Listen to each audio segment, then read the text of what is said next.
आज हम लोग चर्चा करेंगे भक्त गिलहरी की। अभी हमने कहा कि गिलहरी भी सेतु बांध बनने में अपनी छोटी सी भूमिका निभा रही थी। हम भी राम का काम करने चले हैं, गुरुवर का काम करने चले हैं, छोटी भूमिका निभाएं। जिस तरह गिलहरी, जिसमें कोई बल नहीं है, लेकिन हम लोग सोचते हैं कि नहीं ये परेशानी है, ये काम हो जाएगा तो कर लेंगे, बेटे की शादी हो जाएगी तब समाज का काम करें, तब गुरुजी का काम करेंगे। नहीं, गिलहरी की शिक्षा यही है, प्रेरणा वही देती। आप सुनिएगा इस कथा में, जैसा हमने बताया कि पशु पक्षी भी भक्त हैं। इसकी चर्चा किसी कथाकारों ने आज तक नहीं की कि उस पर फोकस करें कि पशु पक्षी भक्त कैसे मुक्त हो गए, वो भक्त हुए तो कैसे हुए, किस रूप में हुए और किस तरह मुक्त हुए, जिस पर चर्चा हम लोग कर रहे हैं कि अगर पशु पक्षी मुक्त हो सकते हैं तो हम लोग क्यों नहीं हो सकते। जटायु मुक्त हो सकता है, संपाति मुक्त हो सकता है, ये मादा मगरी मुक्त हो सकती है, तो फिर हम लोग क्यों नहीं हो सकते। बस वही समर्पण का अभाव हो जाता है, अहंकार आरे आ जाता है, अहंकार हमें झुकने नहीं देता, बात बिगड़ जाती, वही बात है। तो भक्त गिलहरी की चर्चा करते हैं।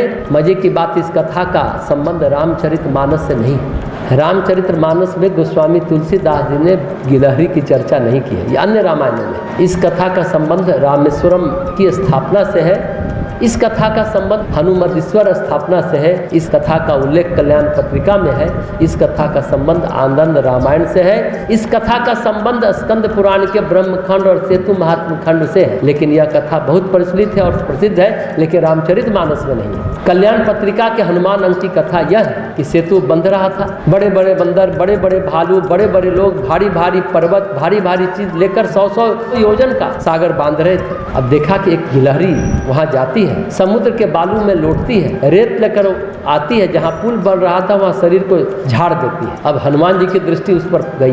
पुल बनाने में बड़े बड़े बानर भालू दौड़ रहे हैं और बेचारी ये छोटी सी गिलहरी कहीं दब न जाए और मर न जाए, कि अगर किसी का पाँव पड़ गया तो कुछ हो न जाए। तो हनुमान जी ने गिलहरी से कहा कि आप क्यों इतना प्रयत्न कर रहे हैं, इससे आपका नुकसान हो सकता है। तो गिलहरी ने कहा कि हम तो ज़्यादा कुछ नहीं कर सकते, भगवान का इतना बड़ा काम हो रहा है, हम भी थोड़ा सा पत्थरों के बीच कुछ बालू डाल करके अपना योगदान दे रहे हैं। हम लोग भी इतना बड़ा युग परिवर्तन का काम चल रहा है, हम लोग कुछ नहीं कर पा रहे। यही गिलहरी की कथा हमें यही प्रेरणा देती है, जितना हो सके, कभी समय नहीं मिलेगा संसार में कि ये काम हो जाएगा तो वो काम कर लेंगे, गुरुवर का काम कर लेंगे, नहीं कर पाएंगे। प्रतिदिन समय निकालिए, जितनी देर लगे निकालिए, बहुत आत्म संतोष होता है। रात में आराम से सोएंगे, मन में एक तृप्ति का भाव आता है। जिस तरह इस गिलहरी को संतुष्टि मिल रही है, उस तरह हमें आपको भी संतुष्टि मिलेगी।